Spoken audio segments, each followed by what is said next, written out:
നിലമ്പൂർ ഉപതെരഞ്ഞെടുപ്പ് പ്രചരണത്തിൻ്റെ അവസാന ഘട്ടത്തിലേക്ക് കടക്കുമ്പോൾ ചൂടുപിടിക്കുകയാണ്. ജമാഅത്തെ ഇസ്ലാമിയും അതുപോലെ തന്നെ വെൽഫെയർ പാർട്ടിയും UDFന് പിന്തുണ പ്രഖ്യാപിച്ചിരിക്കുന്നു. PDP LDFനാണ് പിന്തുണ പ്രഖ്യാപിച്ചിരിക്കുന്നത്. ഹിന്ദു മഹാസഭ എന്ന് അവകാശപ്പെടുന്ന ഒരു വിഭാഗം LDFന് പിന്തുണ പ്രഖ്യാപിച്ചിരിക്കുന്നു. ഇപ്പോൾ അവസാന ലാപ്പിലെ ഏറ്റവും കൗതുകമുള്ള ചോദ്യം, ആർക്കാണ് ആത്യന്തികമായി ഇതുകൊണ്ടൊക്കെ ഗുണമുണ്ടാവുന്നത് എന്നുള്ളതാണ്. പരസ്പരം വർഗീയ മുന്നണി എന്ന് ആക്ഷേപിക്കുകയാണ് ഈ രണ്ട് മുന്നണികളും. മറ്റുള്ളവർ ചിത്രത്തിലേ ഇല്ല. അപ്പോൾ എന്താണ് സംഭവിക്കുന്നത്? വർഗീയതയുടെ കൂടാരമാണ് UDF എന്ന് MV ഗോവിന്ദൻ മാസ്റ്റർ ചോദിക്കുന്നു. അതെന്താ, നിങ്ങളുടെ കൂടെ ജമാഅത്ത് ഇസ്ലാമി ഉണ്ടായിരുന്നപ്പോൾ അവർക്ക് വർഗീയത ഉണ്ടായിരുന്നില്ല എന്ന് VD സതീശൻ തിരിച്ചു ചോദിക്കുന്നു. അങ്ങനെ ഒരു ഇൻട്രസ്റ്റിംഗ് ടേണിലാണ് നിലമ്പൂർ ഉപതെരഞ്ഞെടുപ്പ്. എന്താണ് ഈ സാമുദായിക കക്ഷികളുടെ പിന്തുണയുടെ പരിണിത ഫലം എന്ന് നോക്കാം വരുന്ന മണിക്കൂറിൽ. രാജു, ഇവിടെ ഇപ്പോൾ നമുക്കറിയാം, കഴിഞ്ഞ കുറേ കാലമായിട്ട് ജമാഅത്തെ ഇസ്ലാമി UDF സംവിധാനത്തിനൊപ്പമാണ്. LDF അല്ലെങ്കിൽ CPM വളരെ കടുത്ത ജമാഅത്തെ ഇസ്ലാമി വിമർശനം നടത്തിക്കൊണ്ടിരിക്കുകയാണ്. അതിനിടയ്ക്കാണ് ഈ ഹിന്ദു മഹാസഭ എന്ന് പറഞ്ഞൊരു കോടാലി വന്ന് LDFൻ്റെ തെരഞ്ഞെടുപ്പ് കമ്മിറ്റി ഓഫീസിൽ കയറിയിരിക്കുന്നത്. ഇതൊക്കെ എങ്ങോട്ട് പോകുമെന്ന് വിചാരിക്കുന്നു? ഈ ജമാഅത്തെ ഇസ്ലാമി പ്രശ്നത്തിലേക്ക് വരാം. അതിനു മുമ്പ് ഞാൻ കഴിഞ്ഞ ദിവസം നിലമ്പൂരിൽ പോയി. ഇപ്പോൾ നിലമ്പൂരിൽ പോയപ്പോൾ അവിടെ കോടാലിപ്പൊയിൽ എന്ന് പറയുന്നൊരു സ്ഥലമുണ്ട്. ഈ കോടാലിപ്പൊയിലിൻ്റെ ഒരു സവിശേഷത എന്താണെന്ന് വെച്ച് കഴിഞ്ഞാൽ, നന്നായിട്ട് നമ്മുടെ ഇടിയപ്പം, നൂൽപുട്ടെന്ന് പറയുന്ന സാധനമല്ലേ, അതുണ്ടാക്കുന്ന ആൾക്കാർ കോടാലിപ്പൊയിലുണ്ട്. അപ്പോൾ കോടാലിപ്പൊയിലിൽ നിന്നുള്ള ആൾക്കാർ നാടിൻ്റെ പല ഭാഗങ്ങളിലും പോയി അവരെയെല്ലാം ഇടിയപ്പം ഉണ്ടാക്കാൻ പഠിപ്പിച്ചു എന്നാണ് അവർ വിശ്വസിക്കുന്നത്. ശരിക്കും പറഞ്ഞു കഴിഞ്ഞാൽ നിലമ്പൂർ രാഷ്ട്രീയം നമ്മൾ ഈ കാണുമ്പോൾ ഈ വളരെ സിമ്പിളായിട്ട് തോന്നുമെങ്കിലും രുചികരമായ ഭക്ഷണമാണ് ഇടിയപ്പമെങ്കിലും ഏറ്റവും കാഴ്ചയിൽ ഇത്ര സങ്കീർണമായ ഒരു ഭക്ഷണം വേറെയില്ല കാഴ്ചയിൽ. അപ്പോൾ ശരിക്കും പറഞ്ഞാൽ നിലമ്പൂർ രാഷ്ട്രീയം ഇടിയപ്പം പോലെ സങ്കീർണമാണെന്ന് ഞാൻ പറയും. വളരെ UDFും LDFും തമ്മിൽ ഏറ്റുമുട്ടുന്ന ഒരു തെരഞ്ഞെടുപ്പായി വേണമെങ്കിൽ നമുക്ക് കാണാം. ഇപ്പോഴും അങ്ങനെയാണ്. പക്ഷേ ജമാഅത്തെ ഇസ്ലാമിയുടെ പ്രശ്നം, PV അൻവറിൻ്റെ പ്രശ്നം, അതുപോലെ തന്നെ SDP സ്ഥാനാർത്ഥി, BJP സ്ഥാനാർത്ഥി, BJPയുടെ എല്ലാ വോട്ടും പിടിക്കാൻ കഴിയുന്ന സ്ഥാനാർത്ഥിയാണോ എന്നുള്ള പ്രശ്നം, അങ്ങനെ ഒരുപാട് സങ്കീർണമായ പ്രശ്നങ്ങളിൽ നൂലാമാലകളിൽ പെട്ട് കുരുങ്ങി കിടക്കുന്ന ഒരു രാഷ്ട്രീയം പോലെയാണ്, ഇടിയപ്പം പോലെയാണ് നിലമ്പൂർ എന്നാണ് എനിക്ക് തോന്നുന്നത്. അതിൽ തന്നെ ഇപ്പോൾ ഞാൻ നേരത്തെ പറഞ്ഞില്ലേ, ഇപ്പോൾ M സ്വരാജ് LDFൻ്റെ സ്ഥാനാർത്ഥി, UDFൻ്റെ സ്ഥാനാർത്ഥി അപ്പുറത്ത് നിൽക്കുന്നു, ആര്യാടൻ ഷൗക്കത്ത്. ഈ രണ്ട് മുന്നണി പ്രധാനപ്പെട്ട സ്ഥാനാർത്ഥികളും 3 വോട്ട് കട്ടർമാരും ചേരുന്ന തെരഞ്ഞെടുപ്പാണ് അവിടെ നടക്കുന്നത്.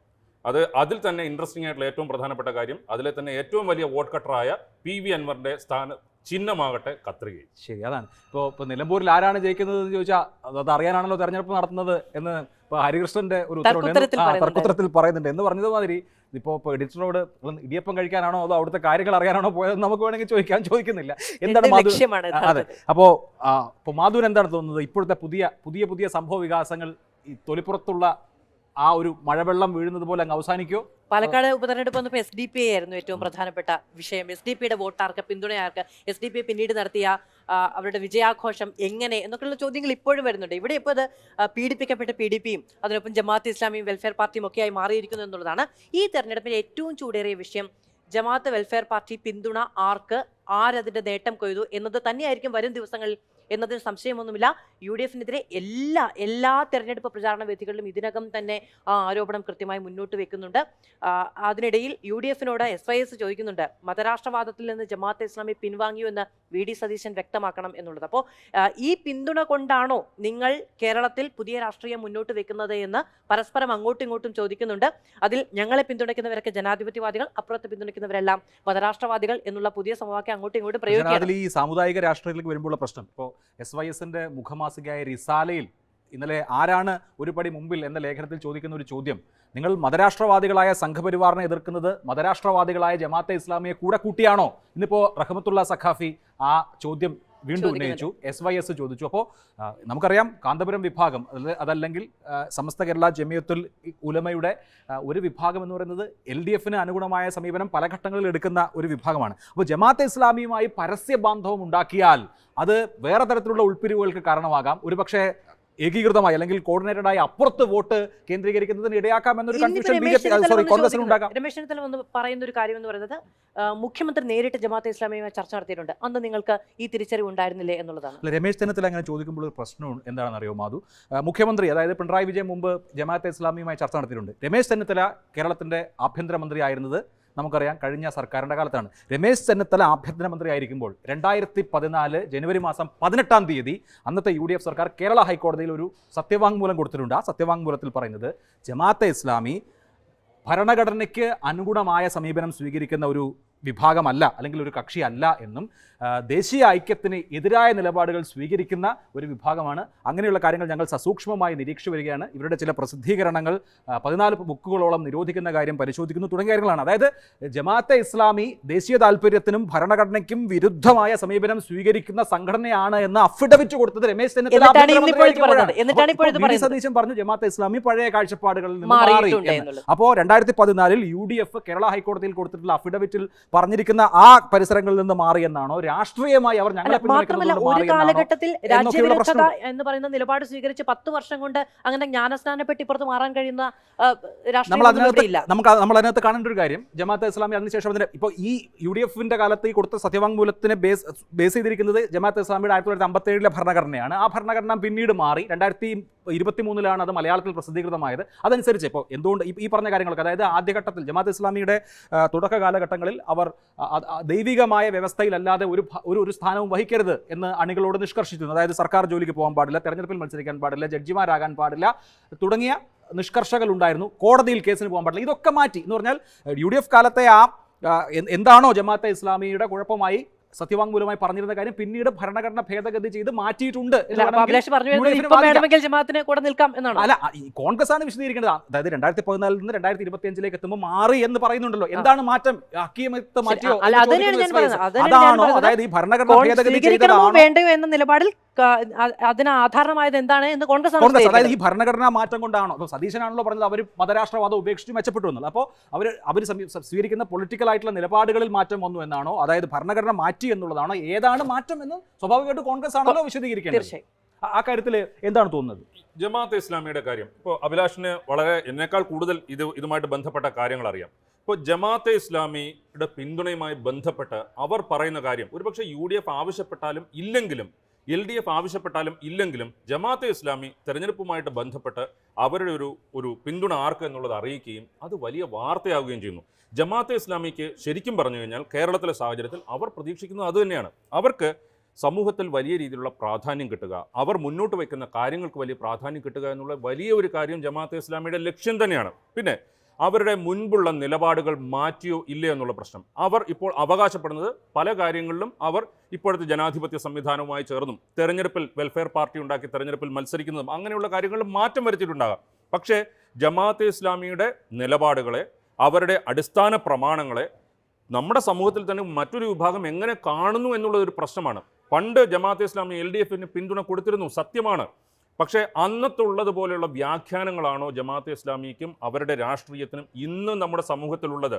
അതിനെ മറ്റൊരു വിഭാഗം, അതായത് ഒരിടത്ത് ധ്രുവീകരണത്തിന് ശ്രമിക്കുമ്പോൾ അല്ലെങ്കിൽ അത്തരം പ്രശ്നങ്ങൾ ഉണ്ടാകുമ്പോൾ അതിനേക്കാൾ വലിയ ശക്തിയിൽ ഇപ്പുറത്ത് ധ്രുവീകരണം ഉണ്ടാകുന്നു. അത്തരം കാര്യങ്ങൾ ഉണ്ടാകുമ്പോൾ ഇന്ന് ജമാഅത്തെ ഇസ്ലാമി ഉയർത്തുന്ന പ്രശ്നം അത് ആർക്ക് പിന്തുണ കൊടുത്തു കഴിഞ്ഞാലും അവർക്ക് വലിയ ബാധ്യതയാകും. ഭരണഘടനയിൽ എഴുതി വെച്ചുകൊണ്ട്, സ്വന്തം രാഷ്ട്രീയ പ്രത്യയശാസ്ത്രത്തിന്റെ ഭരണഘടനയിൽ എഴുതി വെച്ചുകൊണ്ട് ആർക്കും ധ്രുവീകരണവും വിഘടനവാദവും ഒന്നും പറയാൻ കഴിയില്ല.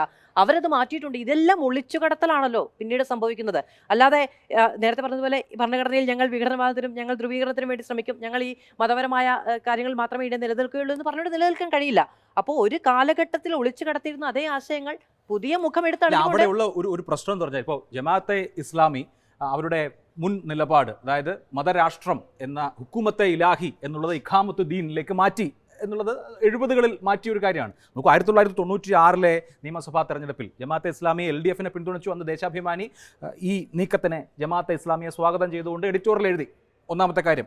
2006 നിയമസഭാ തെരഞ്ഞെടുപ്പിൽ ജമാഅത്തെ ഇസ്ലാമിയുടെ പിന്തുണ LDFനായിരുന്നു. 2009 ലോക്സഭാ തെരഞ്ഞെടുപ്പിൽ പിന്തുണ LDFനായിരുന്നു, 2 മണ്ഡലങ്ങളിൽ ഒഴികെ. അതുപോലെ തന്നെ 2011 ലോക്സഭാ തെരഞ്ഞെടുപ്പിൽ 2011 നിയമസഭാ തെരഞ്ഞെടുപ്പിൽ LDFനായിരുന്നു പിന്തുണ. അന്ന് ഈ രമേശ് ചെന്നിത്തലയുടെ കാര്യം പറഞ്ഞില്ല. അന്ന് Ramesh Chennithala KPC president. Ramesh Chennithala Jamaat-e Islami LDF ബാന്ധവത്തെ വിമർശിച്ചു. അന്ന് പിണറായി വിജയൻ അന്ന് CPM സംസ്ഥാന സെക്രട്ടറിയാണ്. അദ്ദേഹം എന്താണ് ഒരു സംഘടനയുടെ നേതാക്കൾ ഞങ്ങളെ വന്ന് കണ്ടാൽ ഇത്ര വലിയ പ്രശ്നമാണോ നിങ്ങൾക്ക് എന്ന് ചോദിച്ചു. ആലപ്പുഴ പ്രസ് ക്ലബിൽ തോമസ് ഐസക് വിജയരാഘവൻ പറഞ്ഞെന്താണെന്നറിയാമോ? വിജയരാഘവൻ പറഞ്ഞത് ഇവര് എല്ലാവരും കാവ്യ എടുത്തവരും അല്ലാത്തവരും എല്ലാവരും പാർട്ടി ഓഫീസിൽ ചിലപ്പോൾ തെരഞ്ഞെടുപ്പാകുമ്പോൾ വരും, അല്ലെങ്കിൽ പാർട്ടി കമ്മിറ്റി ഓഫീസിൽ വരും. അതിനിപ്പോ എന്താ പ്രശ്നം? ഞാൻ പറയുന്ന ഒരു കാര്യം, പണ്ട് ഏതായിരുന്നു വർഷം പറഞ്ഞത്? LDFന് പിന്തുണ പല വർഷങ്ങളിൽ 2011 2006 ഏത് വർഷമാണെങ്കിലും അന്ന് വെൽഫെയർ പാർട്ടി ഉണ്ടായിട്ടില്ല. ജമാഅത്തെ ഇസ്ലാമിയുടെ പിന്തുണ LDFന് എന്ന് പറഞ്ഞൊരു പ്രസ്താവന വന്നു കഴിഞ്ഞാൽ കൂടിപ്പോയി കഴിഞ്ഞാൽ 6 വരിയിൽ വരുമായിരുന്ന ഒരു വാർത്ത ഇന്നത്തെ സാഹചര്യം അതാണോ? തലക്കെട്ടാണ് വലിയ വാർത്ത, വലിയ രീതിയിലുള്ള അതിന് മാനങ്ങൾ മാറി. ഞാൻ 2006 കുറിച്ച് ഓർക്കും. 2006 ഏറ്റവും വലിയ സർപ്രൈസ് കുറ്റിപ്പുറത്തായിരുന്നു. K T Jaleel P K കുഞ്ഞാലിക്കുട്ടിയെ അട്ടിമറിക്കുന്നു. പിറ്റേ ദിവസം രാവിലെ കെ ടി ജലീൽ ആദ്യം ചെല്ലുന്നത്, പിറ്റേ ദിവസം രാവിലെയോ അന്ന് തന്നെയോ ആദ്യം ചെല്ലുന്നത് ജമാഅത്തെ ഇസ്ലാമിയുടെ ഹിറ സെന്ററിലേക്കാണ്. ജമാഅത്തെ ഇസ്ലാമിയും CPM കൂടിയാണ് കുഞ്ഞാലിക്കുട്ടിയെ വീഴ്ത്തിയത് കുറ്റിപ്പുറത്ത്. അത്തരം സാഹചര്യങ്ങളിൽ കുറ്റിപ്പുറം പോലൊരു മണ്ഡലത്തിൽ ജമാഅത്തെ ഇസ്ലാമിക്ക് വോട്ട് ഉണ്ടാകാം. അതുപോലെ തന്നെ ഈ വോട്ട് എണ്ണത്തേക്കാൾ കൂടുതൽ വലിയ പ്രചരണങ്ങൾ നടത്തുന്നതിന് അല്ലെങ്കിൽ ചില ആഖ്യാനങ്ങൾ ഉണ്ടാക്കുന്നതിലൊക്കെ ജമാഅത്തെ ഇസ്ലാമി വളരെ രീതിയിലുള്ള പങ്ക് വഹിക്കുന്നു. കേരളത്തിൽ ജമാഅത്തെ ഇസ്ലാമിക്ക് എത്ര വോട്ടുണ്ട്, അവർക്ക് സ്വാധീനിക്കാൻ കഴിയുന്ന എത്ര വോട്ടുകൾ ഉണ്ടെന്ന് ചോദിച്ചാൽ ഈ വിവാദങ്ങളെയും വാർത്തകളെയും സാധൂകരിക്കാൻ പോകുന്ന വോട്ട് ബലമൊന്നും അവർക്കില്ല. പക്ഷേ ഇതിന്റെ പ്രശ്നം എന്താണെന്ന് വെച്ചിട്ടുണ്ടെങ്കിൽ വരുന്നത് തദ്ദേശ തെരഞ്ഞെടുപ്പ് കൂടിയാണ്. ഈ തദ്ദേശ തെരഞ്ഞെടുപ്പ് വരുമ്പോഴാണല്ലോ സാമുദായിക ഇക്വേഷൻസ് മുഴുവനും അതിൽ പ്രയോജനപ്പെടുത്തുന്നത്. അപ്പൊ ഇതൊരു ഇമ്പാക്ട് ഉണ്ടാക്കിയെടുക്കാനുള്ള, അല്ലെങ്കിൽ ഇതിന്റെ ഒരു ട്രയൽ പീരീഡ് എന്ന് വേണമെങ്കിൽ പറഞ്ഞു പോകാം. പക്ഷേ ഏതാണെങ്കിലും കേരളത്തിലെ ഇന്നത്തെ സാഹചര്യത്തിൽ ഇപ്പോൾ അന്നത്തെ ഇതിനു മുൻപുണ്ടായിരുന്ന സാഹചര്യങ്ങളെക്കാൾ ഈ ഭൂരിപക്ഷ വർഗീയത എന്ന് പറയുന്നത് രാജ്യത്ത് മൊത്തം വലിയ ഒരു കാര്യമായി വളർന്നു വരികയും അത് തുടർച്ചയായി BJPക്ക് ഭരണം നേടിക്കൊടുക്കുന്നതിന് സഹായിക്കുകയും ഒക്കെ ചെയ്ത സാഹചര്യമാണ് ഇന്ന് നമ്മുടെ നാട്ടിൽ നിൽക്കുന്നത്. അത്തരത്തിലുള്ള പോളറൈസേഷനിലൂടെ UPയിലൊക്കെ ഒരുപക്ഷെ ഹിന്ദുക്കളുടെ അല്ലെങ്കിൽ ഭൂരിപക്ഷ സമുദായത്തിൻ്റെ വോട്ടെണ്ണം കുറവാണെങ്കിൽ പോലും അവിടെയും ജയിക്കുന്ന സാഹചര്യം ഉണ്ടായത് അങ്ങനെയാണ്. അങ്ങനെയുള്ള നാട്ടിൽ, രാജ്യത്തിൻ്റെ ഭാഗമാണ് കേരളവും. ഇവിടെ ഏത് മുന്നണിയാണെങ്കിലും ജമാഅത്തെ ഇസ്ലാമിയെ പോലുള്ള രാഷ്ട്രീയം പറയുന്നവരെ അല്ലെങ്കിൽ അവരുടെ നിലപാടുകൾ പറയുന്നവരെ കൂടെ കൂട്ടിക്കഴിഞ്ഞാൽ അതിന് വലിയ രീതിയിലുള്ള പ്രത്യാഘാതം അല്ലെങ്കിൽ അതിൻ്റെ അനുരണനങ്ങൾ നമ്മുടെ ഇത്തരത്തിലുള്ള ഈ വർഗീയമായി ചിന്തിക്കുന്ന ആളുകളിലേക്ക് ഉണ്ടാകും. അതിന്റെ കൗണ്ടർ പോളറൈസേഷൻ ഉണ്ടാവുകയും. അവിടെ ഞാൻ ചോദിക്കുന്ന ചോദ്യം, ഇപ്പോൾ ജമാഅത്തെ ഇസ്ലാമിയുടെ പിന്തുണ UDFന്റെ കാര്യത്തിൽ പരസ്യമായ പിന്തുണയാണ്. നിലമ്പൂരിൽ ജമാഅത്തെ ഇസ്ലാമിക്ക് 2500-3000 വോട്ടെങ്കിലും ഉണ്ടാവുമെന്നാണ് ഞാൻ വിചാരിക്കുന്നത്. എന്ന് മാത്രമല്ല, ജമാഅത്തെ ഇസ്ലാമി അമീറിന്റെ P മുജീബ് റഹ്മാന്റെ സ്വന്തം മണ്ഡലമാണ് നിലമ്പൂർ. ജമാഅത്തെ ഇസ്ലാമിക്ക് ഒന്ന് അവരുടെ സംഘടനാ ബലം, രണ്ട് മുസ്ലിം ജനസാമാന്യത്തിന്റെ രാഷ്ട്രീയമായ പൊളിറ്റിക്കൽ നറേറ്റീവ് തീരുമാനിക്കാനുള്ള സ്വാധീന ശക്തി, ഇത് രണ്ടും ജമാഅത്തെ ഇസ്ലാമിക്ക് ഉള്ള ഒരു കാര്യമാണ്. ഇപ്പോൾ ഇവിടെ ഉന്നയിച്ച പോളറൈസേഷന് പ്രശ്നമുണ്ടല്ലോ. അടുത്ത നിയമസഭാ തെരഞ്ഞെടുപ്പ് വരുമ്പോൾ ഇതെങ്ങനെ പ്രതിഫലിക്കും എന്നുള്ളതാണല്ലോ ഇവിടുത്തെ കാതലായ ചോദ്യം. അപ്പോൾ അതിൻ്റെ ഗുണഭോക്താവ് ആരായിരിക്കും? കഴിഞ്ഞ നിയമസഭാ തെരഞ്ഞെടുപ്പിൻ്റെ സമയത്ത്, അതുപോലെ തന്നെ പഞ്ചായത്ത് തെരഞ്ഞെടുപ്പിൻ്റെ സമയത്തും അന്ന് കോടിയേരി ബാലകൃഷ്ണൻ CPM സംസ്ഥാന സെക്രട്ടറി നടത്തിയ ഒരു പരാമർശം വലിയ ചർച്ചയായി. ഹസൻ, കുഞ്ഞാലിക്കുട്ടി, അമീർ ഇവരാണ് UDFനെ നയിക്കുന്നത്, അതായത് ജമാഅത്തെ ഇസ്ലാമിയാണ് UDFനെ നയിക്കുന്നത് എന്ന പരാമർശം വന്നു. ജമാഅത്ത് കേന്ദ്രങ്ങളിൽ നിന്നും മുസ്ലിം ലീഗിൽ നിന്നും കടുത്ത വിമർശനം വന്നു. CPM ആ വിമർശനത്തിൽ നിന്ന് പിന്മാറിയില്ല. നിങ്ങളുടെ നയപരിപാടികൾ ജമാഅത്തെ ഇസ്ലാമി. ഒപ്പം അന്ന് സാദിഖ് അലി തങ്ങൾ ആ കാലഘട്ടത്തിന് തൊട്ട് മുമ്പ് ചന്ദ്രിക ദിനപത്രത്തിന്റെ എഡിറ്റോറിയൽ പേജിൽ എഴുതിയ അയാ സോഫിയയിലെ ജുമുഅ എന്ന് പറയുന്ന ലേഖനം എഴുതിയത്, ഇത് രണ്ടും വലിയ ചർച്ചാ വിഷയമായപ്പോൾ അവിടെ ഗുണമുണ്ടായിട്ടുള്ളത് LDFനാണ്. സമാനമായ വിധത്തിൽ ജമാഅത്തെ ഇസ്ലാമി പിന്തുണ UDF വളരെ ഓപ്പണായി സ്വീകരിക്കുകയും അതിനെ ന്യായീകരിക്കുകയും ചെയ്താൽ ഒരു കൗണ്ടർ പോളറൈസേഷൻ LDFന് അനുകൂലമായി ഉണ്ടാവാനുള്ള സാധ്യത, ഞാൻ പറയുന്നത് നിലമ്പൂരിലല്ല, അടുത്ത നിയമസഭാ തെരഞ്ഞെടുപ്പിൽ ഉണ്ടായേക്കാമോ. ഇപ്പോൾ കോൺഗ്രസ് അല്ലെങ്കിൽ UDF ഒരു ബാറ്റിൽ ജയിക്കുകയും വരാനിരിക്കുന്ന വാർ ലൂസ് ചെയ്യുകയും ചെയ്യുന്ന ഒരു സാഹചര്യം ഉണ്ടാകാമോ? അതിനുള്ള സാധ്യത വളരെ കൂടുതലാണ്. ഇപ്പോൾ ജമാഅത്തെ ഇസ്ലാമിയെ LDF അവരുടെ പിന്തുണ വാങ്ങിച്ചു കഴിഞ്ഞാലും UDF പിന്തുണ വാങ്ങിച്ചു കഴിഞ്ഞാലും ആര് വാങ്ങിച്ചു കഴിഞ്ഞാലും ജമാഅത്തെ ഇസ്ലാമിയുടെ പിന്തുണ എന്ന് പറയുന്നത്, വെൽഫെയർ പാർട്ടിയുടെ പിന്തുണ എന്ന് പറയുന്നത് ഒരു ബാധ്യതയായി മാറാനുള്ള എല്ലാ സാഹചര്യവുമാണ് കേരളത്തിലെ രാഷ്ട്രീയത്തിൽ ഇപ്പോൾ ഉള്ളത്. അത് പക്ഷേ UDF പിന്തുണ വാങ്ങിക്കഴിഞ്ഞാൽ LDFന് ഗുണം കിട്ടാനുള്ള സാധ്യത കൂടുതലും. ഒരുപക്ഷെ LDF വാങ്ങിക്കഴിഞ്ഞു കഴിഞ്ഞാലും ഇനി ഇപ്പോഴത്തെ ഒരു സാഹചര്യത്തിൽ എന്തായാലും LDFന് അത്തരം ഒരു പിന്തുണ വാങ്ങലിലേക്ക് പോകാനേ കഴിയില്ല. അത് അഭിലാഷ് പറഞ്ഞതുപോലെ വരുന്ന നിയമസഭാ തെരഞ്ഞെടുപ്പിൽ വലിയ ബാധ്യതയാകും എന്നുള്ളത് തിരിച്ചറിയാൻ UDFന് കഴിയുന്നില്ല. പക്ഷേ നമ്മൾ ഈ ജമാഅത്തെ ഇസ്ലാമി UDF എന്നുള്ളത് മാത്രം പറഞ്ഞു പോകുന്നതും അതിലൊരു ശരികേടുണ്ട്. ഈ PDPയുമായി ബന്ധപ്പെട്ട് വരുന്ന പരാമർശങ്ങളിൽ അഭിലാഷ് ഒന്നും പറയല്ലേ, PDP കേട്ട വിഭാഗം എന്നുള്ളത് തന്നെയാണ് നിലപാട്. അല്ലെ, നമുക്ക് PDPയുടെ ഒരു ചരിത്രം പറയാം. PDPക്ക് ജമാഅത്തെ ഇസ്ലാമിയെ പോലെയുള്ള ആൾബലമോ ഏതെങ്കിലും തരത്തിലുള്ള സാമുദായിക ബലമോ നറേറ്റീവ് ഉണ്ടാക്കാനുള്ള ശേഷിയായിപ്പോഴില്ല. PDPയുടെ ചരിത്രം നമുക്കറിയാം എങ്ങനെയാണ് ഇസ്ലാമിക് സേവാ സംഘം അബ്ദുൽ നാസർ മദനി ഉണ്ടാക്കുന്നത് എന്നും തുടർന്ന് ഇങ്ങോട്ടുള്ള ഘട്ടങ്ങൾ നമുക്കറിയാം. 1998 അബ്ദുൽ നാസർ മദനി അറസ്റ്റിലാകുമ്പോൾ EK നായനാരാണ് കേരളത്തിൻ്റെ മുഖ്യമന്ത്രി എന്നുള്ളത് നമുക്കറിയാം. ഇപ്പോൾ ഇന്നലെ തന്നെ ഉയർന്നൊരു പ്രധാനപ്പെട്ട ചോദ്യം, തിരുവനന്തപുരത്ത് ലോ കോളേജിൻ്റെ ചെയർമാനായിരുന്ന സക്കീർ എന്ന SFI നേതാവിനെ വീട്ടിൽ കയറി ഓടിച്ചിട്ട് വെട്ടിക്കൊന്ന പാർട്ടിയുടെ പേര് PDP എന്ന് തന്നെയാണ്. അപ്പോൾ PDP എന്ന് പറയുന്നത് അതെ, പക്ഷേ രാഷ്ട്രീയ സാഹചര്യം മാറി. അതിനുശേഷം ഈ രാഷ്ട്രീയ സാഹചര്യം മാറി എന്നുള്ളത് തന്നെയല്ലേ കോൺഗ്രസ് പറയുന്നത്. അനുകൂലമായത് ശരി, മറ്റുള്ളവർക്ക് തെറ്റ്. രണ്ട് പാർട്ടിക്കാരും അത് തന്നെയാണ് പറയുന്നത്. സാഹചര്യം മാറി എന്ന് പറയുന്നത് തന്നെയാണ്, അതായത് ഞങ്ങളെ പിന്തുണച്ചാൽ ഓക്കെ എന്ന് തന്നെയാണ് പറയുന്നത്. അതിൽ യാതൊരു തർക്കമില്ല. 2001 നിയമസഭാ തെരഞ്ഞെടുപ്പിൽ PDP UDFനാണ് പിന്തുണച്ചത്. മദനി അറസ്റ്റിലായ ശേഷം നടന്ന ആദ്യത്തെ തെരഞ്ഞെടുപ്പാണ്. പക്ഷേ നമുക്കറിയാം മദനി റിലീസായതിനു ഇസ്ലാമിന് ശേഷം നടന്ന ആദ്യത്തെ തെരഞ്ഞെടുപ്പിൽ അബ്ദുൽ മദനിയും പിണറായി വിജയനും കൂടി വേദി പൊന്നാനിയിൽ ഇപ്പോഴും ചോദിച്ചുകൊണ്ടേയിരിക്കുന്ന ചോദ്യമാണ്. ഹുസൈൻ രണ്ടത്താണിക്ക് വേണ്ടി അവർ രണ്ടുപേരും ഒരു വേദി പങ്കെടുത്തത് കണ്ടു. അതിനുശേഷം മദനി വീണ്ടും അറസ്റ്റിലാവുന്നു. അദ്ദേഹം ഇപ്പോഴും ആ കേസ് പൂർത്തീകരിച്ചിട്ടില്ല. വളരെ ഈ രണ്ട് സംഘടനകളുടെയും പിന്തുണ എന്ന് പറയുന്നത് കണ്ടൻഷ്യസ് ആണ്. അക്കാര്യത്തിൽ യാതൊരു തർക്കവുമില്ല. അങ്ങോട്ടും ഇങ്ങോട്ടും ആരോപണ പ്രത്യാപനങ്ങളും ഉണ്ടാവും. നമ്മൾ പറയാതെ ഇരുതല മൂർച്ചയുള്ള വാളെടുത്ത് വിഴുങ്ങുന്നത് എന്തിനു വേണ്ടിയിട്ടാണെന്ന് ഒരു ഉപതെരഞ്ഞെടുപ്പിന്റെ സമയം. യെസ്, അപ്പോൾ നമ്മൾ ഇപ്പോൾ ഞാൻ നേരത്തെ പറഞ്ഞ ഒരു വിഷയം കൂടിയുണ്ട്. ഇതിനിടയ്ക്കാണ് ഹിന്ദു മഹാസഭ പിന്തുണ പ്രഖ്യാപിച്ചു എന്ന് അവകാശപ്പെടുന്നത്. ഇന്നിപ്പോ തോക്ക് സ്വാമി പറഞ്ഞത് ഇല്ല എന്നാണ്. അല്ല, അത് തട്ടിപ്പ് സംഘടനയാണ്. മറ്റേത് ബീഫ് സ്വാമിയുടെ ഹിന്ദു മഹാസഭയാണ്, ഞങ്ങളുടെ ഹിന്ദു മഹാസഭയാണ് ഒറിജിനൽ, മറ്റേത് വ്യാജമായിട്ടുള്ള ഹിന്ദു മഹാസഭയാണ് എന്നുള്ളതാണ്. പക്ഷേ ഇപ്പം അതൊരു കച്ചിത്തുരുമ്പാണ് കേട്ടോ. പക്ഷേ അതെ, ബീഫ് സ്വാമിയുടെ ചരിത്രം തോക്ക് സ്വാമി ഇന്നിപ്പോ വിശദീകരിക്കുന്നത് നമ്മൾ കണ്ടത് ടി വിയിൽ പറയാൻ കൊള്ളാത്ത ചരിത്രമാണ്. എൻ്റെ ഏറ്റവും പ്രധാനപ്പെട്ട ചോദ്യം, ഇമാതിരി ഉടായിപ്പ് ആസാമിമാരൊക്കെ വരുന്ന സമയത്ത്, ഈ തലക്കെട്ടും മറ്റേ കാവി ഡ്രസ്സും ഒക്കെ വരുന്ന സമയത്ത് ഈ തെരഞ്ഞെടുപ്പ് കമ്മിറ്റി ഓഫീസിന്റെ 7 അയലത്ത് കയറ്റാതിരിക്കാനുള്ള ജാഗ്രത കാണിക്കാതെ അതാണ്. അപ്പോൾ വിജയരാഘവൻ ഉണ്ടാക്കുന്ന ഡാമേജിനെ ഓരോ തെരഞ്ഞെടുപ്പിന് മുമ്പും ഇടതുപക്ഷം നന്നായി അസസ് ചെയ്തില്ലെങ്കിൽ ഇതിനേക്കാളും വലിയ വിപത്ത് അവരെ സംബന്ധിച്ച് വരുന്നതിന് നമുക്കാർക്കും തടയാൻ പറ്റില്ല. അവർക്ക് തടയാൻ പറ്റുമോ എന്നുള്ളത് അവർ കാത്തിരുന്ന് കണ്ട കാര്യമാണ്. പക്ഷേ ഇത് വളരെ വ്യക്തമാണ്. ഈ പറയുന്ന ഒരു തരത്തിലുള്ള സാങ്ക്ടിറ്റിയും ഇല്ലാത്ത സംഘടനകളുടെ, ഒരു ചരിത്രവും ഇല്ലാത്ത ആളുകളുടെയൊക്കെ കൂടെ നിന്ന് ഫോട്ടോ എടുക്കാൻ എങ്ങനെ പറ്റി എന്നുള്ളതൊരു പ്രശ്നമാണ്.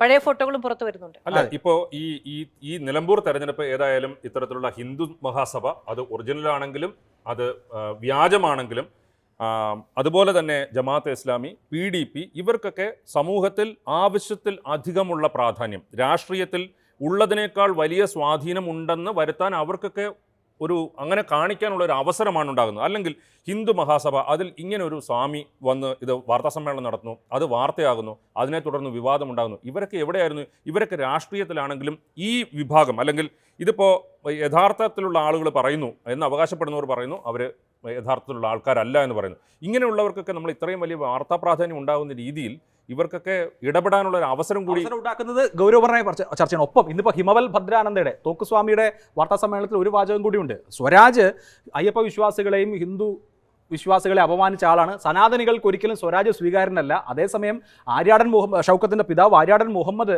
വളരെ ശക്തമായി എക്സ്ട്രീമിസത്തിനെതിരെയുള്ള നിലപാടെടുത്ത ആളാണ്. ഞങ്ങൾ പക്ഷേ മനസാക്ഷി വോട്ട് ചെയ്യാനാണ് 30,000-ഓളം വരുന്ന അണികളോട് ആവശ്യപ്പെടുന്നതെന്നാണ് ഹിമവൽ ഭദ്രാനന്ദൻ പറയുന്നത്. ഇത്തരം ആളുകൾക്കൊക്കെ സ്പേസ് കൊടുക്കാനുള്ള വോട്ട് ഞങ്ങൾക്കുണ്ട് എന്നാണ് ഇവർ അവകാശപ്പെടുന്നത്. 28,000 വോട്ടുണ്ട് എന്നാണ് അവകാശപ്പെടുന്നത്. അതൊക്കെ എത്ര എക്സാജറേറ്റഡ് ആയിട്ടുള്ള കണക്കാണ് എന്നുള്ളതൊക്കെ വ്യക്തമാണ്. ഇതുകൊണ്ട് സ്വാധീനിക്കാൻ കഴിയുന്ന ഈ ആരോപണ പ്രത്യാരോപണങ്ങൾ കൊണ്ട് സ്വാധീനിക്കാൻ കഴിയുന്ന വോട്ട് പോലും അവിടെ കുറവാണെന്നിരിക്കെ എന്തിനാണ് ഈ രണ്ട് പ്രധാനപ്പെട്ട തെരഞ്ഞെടുപ്പുകളെ മുൻനിർത്തിക്കൊണ്ട് ഇത്തരം അബദ്ധം നിറഞ്ഞ മൂവ്മെന്റ് എന്നറിയില്ല. അപ്പോൾ അന്നേരം ഉള്ള ലാഭം, അപ്പോൾ കിട്ടേണ്ട രാഷ്ട്രീയ നേട്ടത്തിന് പുറകെയാണ് മുന്നണികൾ എന്നുള്ളതാണ് ഏറ്റവും പ്രധാനപ്പെട്ട കാര്യം. അതുകൊണ്ടാണ് വരുന്ന തെരഞ്ഞെടുപ്പിൽ എന്തുണ്ടാകും, അല്ലെങ്കിൽ ഇതിൻ്റെ ഇമ്പാക്റ്റ് എന്തായിരിക്കും എന്ന് മനസ്സിലാക്കാതെ ഇരു മുന്നണികളും ഇപ്പോൾ PDPയുടെ കാര്യത്തിൽ അന്ന് 2009 ലോക്സഭാ തെരഞ്ഞെടുപ്പിന് LDFന് കൈപൊള്ളിയതാണ്. അവിടെ പൊന്നാനിയിൽ ഈ തെരഞ്ഞെടുപ്പ് കൺവെൻഷനിൽ അവിടെ പോയി പിണറായി വിജയനും അന്നത്തെ പാർട്ടി സെക്രട്ടറി പിണറായി വിജയനും അബ്ദുൽ നാസർ മദനിയും കൂടി ഇരുന്നത് എന്ത് തരത്തിൽ വോട്ട് LDFന് എതിരാക്കി എന്നുള്ളത്. അത് ഒറ്റ ഒരു മണ്ഡലത്തിന്റെ കാര്യമാണെങ്കിലും അതിനുശേഷം പാർട്ടി സെക്രട്ടറി ഇവരെല്ലാവരും ഒരേ വാക്കാണ്, ഒരേ ക്യാപ്സൂളാണ് മുന്നോട്ട് വെക്കുന്നത്. പീഡിപ്പിക്കപ്പെട്ട പാർട്ടിയാണ് എന്നത് ആവർത്തിച്ച് പറയാൻ കഴിയില്ല. ആ തെരഞ്ഞെടുപ്പ്, അതായത് 2009 ലോക്സഭാ തെരഞ്ഞെടുപ്പിന്റെ സെൻട്രൽ തീമായി ഈ ഒറ്റ കാര്യം മാറി. ആ ഇലക്ഷൻ കഴിഞ്ഞ് പുറത്തിറങ്ങിയ മലയാള മനോരമ ദിനപത്രത്തിന്റെ വെണ്ടയ്ക്ക ഹെഡിങ് 2 അത്താണിയും പോയി എന്നുള്ളതായിരുന്നു. ഹുസൈൻ രണ്ടത്താണിയുടെ സ്ഥാനാർത്ഥിത്വമായിരുന്നു 2009 ഏറ്റവും പ്രധാനപ്പെട്ട കാര്യം. രണ്ടത്താണി എന്ന് ഉദ്ദേശിച്ചത് കേരളവും ബംഗാളും രണ്ടിടത്തും അന്ന് CPM തകർന്നു എന്നതിനെ ഉദ്ദേശിച്ചാണ്. അപ്പോൾ ആ നിലയിൽ അന്നത്തെ ഇലക്ഷൻ്റെ പ്രധാനപ്പെട്ട പ്രചരണ വിഷയം പോലുമായി ആ സിംഗിൾ വിഷയത്തിലേക്ക് ഒതുക്കുന്നതിലേക്ക് അന്നത്തെ രാഷ്ട്രീയ ചർച്ചകൾ വിജയിച്ചു. ഇന്ന് വീണ്ടും ഇത്തരം സാമുദായിക ചർച്ചകൾ ഒന്ന് കൈപൊള്ളിയിട്ടു PDPയുടെ കാര്യത്തിലായാലും ജമാഅത്തെ ഇസ്ലാമിയുടെ കാര്യത്തിലായാലും വരികയാണ്. ഹിന്ദു മഹാസഭയെ നമ്മൾ കൂട്ടുണ്ടായി പറഞ്ഞതുപോലെ അവർ തന്നെ തീരുമാനിച്ചിട്ടില്ലാത്തത് കൊണ്ട്. അപ്പോൾ എന്തായാലും ഇത്തരം സാമുദായിക വിഷയങ്ങൾ വലിയ തോതിൽ ഈ തെരഞ്ഞെടുപ്പിൽ ചർച്ചയാവാൻ പോവുകയാണ്. ആത്യന്തികമായ ഗുണഭോക്താവ് ആര് എന്നുള്ളത് എനിക്ക് തോന്നുന്നു 2026 നിയമസഭാ തെരഞ്ഞെടുപ്പ് കഴിഞ്ഞ് പറയാൻ പറ്റുമോ. ഈ ജമാഅത്തെ ഇസ്ലാമിയുടെ ആദ്യത്തെ പിന്തുണ PV അൻവറിനായിരുന്നു. പിന്നീട് ഇപ്പോൾ അവർ UDFന് തുറന്ന പിന്തുണ പ്രഖ്യാപിക്കുകയും ചെയ്യുന്നു. അവിടെ ജമാഅത്തെ ഇസ്ലാമിക്ക് നേരത്തെ അഭിലാഷ് പറയുന്നുണ്ടായിരുന്നു, മുസ്ലിം മത ഒരു സാമാന്യത്തിന്റെ വലിയ വോട്ടുകളെ സ്വാധീനിക്കാൻ കഴിയുന്ന ലീഗ് അത് അംഗീകരിക്കില്ല, സമസ്ത അത് അംഗീകരിക്കില്ല, ജമാഅത്തെ ഇസ്ലാമിക്ക് അത്രമേൽ സ്വാധീനമുണ്ട് എന്നുള്ള കാര്യം സംഘടനാപരമായി അംഗീകരിക്കില്ല എന്നുള്ളതേ ഉള്ളൂ. പൊളിറ്റിക്കൽ നറേറ്റീവ് ആശയപരമായി തീരുമാനിക്കാൻ കഴിയും.